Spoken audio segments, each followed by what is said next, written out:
satunya adalah Ruchira Pratita, perempuan tangguh yang telah menggeluti tinju amatir sejak 7 tahun silam. Perempuan yang akrab disapa Chira ini adalah satu dari sedikit banyak atlet perempuan yang memilih dunia tinju sebagai jalan hidupnya. Perkenalannya dengan tinju memang bukanlah hal yang disengaja. Menginjak usia remaja, Chira mulai merasa harus menjaga kondisi badannya dengan olahraga. Dan tinju bukanlah pilihan pertama dari perempuan kelahiran 2001 ini. Waktu saya kecil sebenarnya saya suka olahraga dari kecil. Suka coba-coba jadi kayak basket, terus volley kayak gitu, badminton. Tapi saya overweight. Terus sampai umur sekitar 15 tahun itu baru mulai mikirin kesehatan sebenarnya. Malah menurut saya sangat girly gitu. Tapi ibu saya dari dulu suka olahraga. Semua olahraga, fitness kayak gitu. Jadi kayaknya mungkin lihat sosok kayak inspirasi kali ya dari ibu saya. Jadi juga tertarik olahraga. Bapak saya juga suka olahraga tapi lebih yang olahraga tim kayak gitu.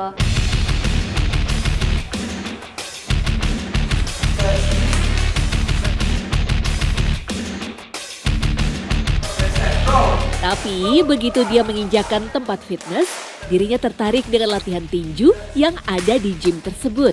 Secara kebetulan ada kelas perempuan dan juga pelatih tinju wanita. Berawal dari coba-coba, Chira justru jatuh cinta pada pandangan pertama dengan tinju. Apalagi sang pelatih tak ragu menawari Chira untuk langsung naik ring dan beradu dengan petinju wanita lain. Coba ini waktu saya dulu SMA di Singapura.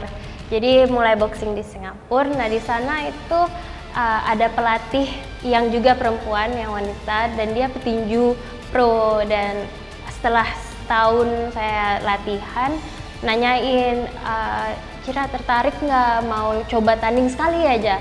Nah dari situ habis tanding sekali, kan sebenarnya kalah, tapi malah rasa kayak jadi penasaran kayak sebenarnya aku bisa nih, ngapain berhenti sekarang.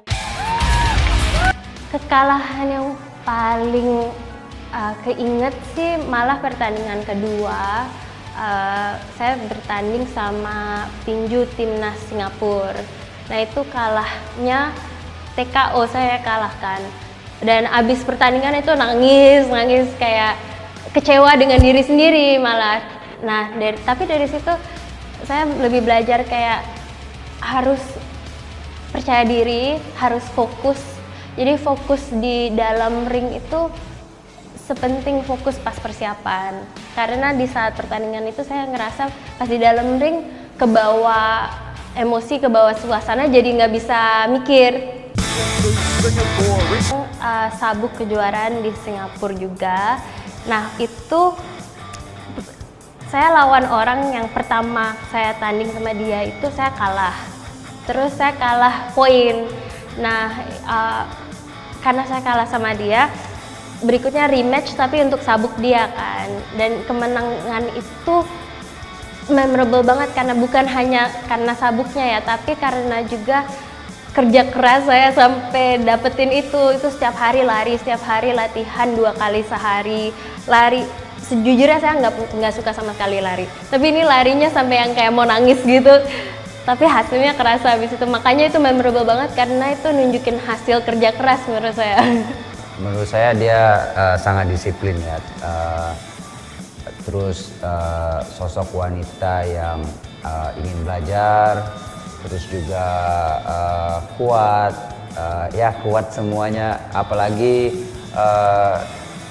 kita berada di dunia tinju ya. Tinju itu dunia laki-laki. Ya dia banyak belajar dan menurut saya Chira good. Meski didukung penuh oleh keluarga, Chira justru mengaku sempat diperlakukan berbeda oleh petinju pria yang menjadi lawan sparringnya. Bahkan tak jarang atlet pria terang-terangan menunjukkan keengganannya lantaran menganggap perempuan bukan lawan yang sepadan. Kayaknya belum pernah yang ngomong kayak gitu, tapi dari sikapnya kerasa kayak sebenarnya mereka nggak mau kayak gitu. Bukan dari tone down powernya, tapi dari attitude-nya, cara menyampaikan kayak gitu yang kerasa sebenarnya. Kadang-kadang kan kalau ketemu dan menghadapi orang kan ada feelingnya kan, energinya jadi ngerasa kayak wah ini. Padahal perempuan berusia 22 tahun ini berpandangan pukulan petinju pria tak selalu lebih kuat dibandingkan perempuan. Ia mencontohkan beberapa petinju perempuan yang pernah sparring dengannya mempunyai pukulan lebih bertenaga dibanding sejumlah petinju pria. Saya juga suka sparring sama petinju wanita yang pro. Malah menurut saya pukulan petinju wanitanya lebih keras daripada beberapa laki-laki yang saya sparring. Tapi secara attitude pasti beda. Kalau sama yang sama-sama petinju wanita itu lebih sportif, abis sparring ngobrol gitu, apa kurangnya, apa yang bisa diperbaiki, saling sharing. Tapi kalau sama laki kadang-kadang mereka anggap kayak ya udah deh, abis selesai sparring udah nggak diajak ngomongin gitu.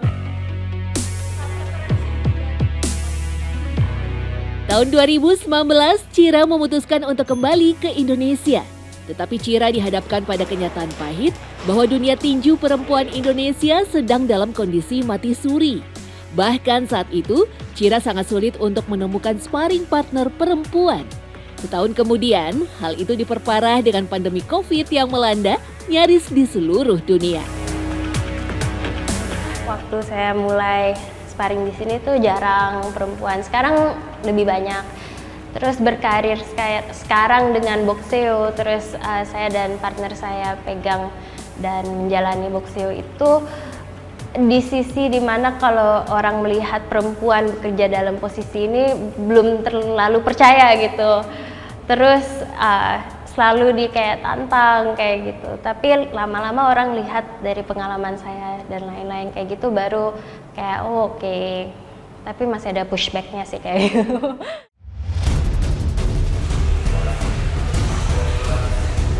Tak bisa dipungkiri, memang kompetisi tinju perempuan Indonesia seolah dalam kondisi hidup segan, mati pun tak mau.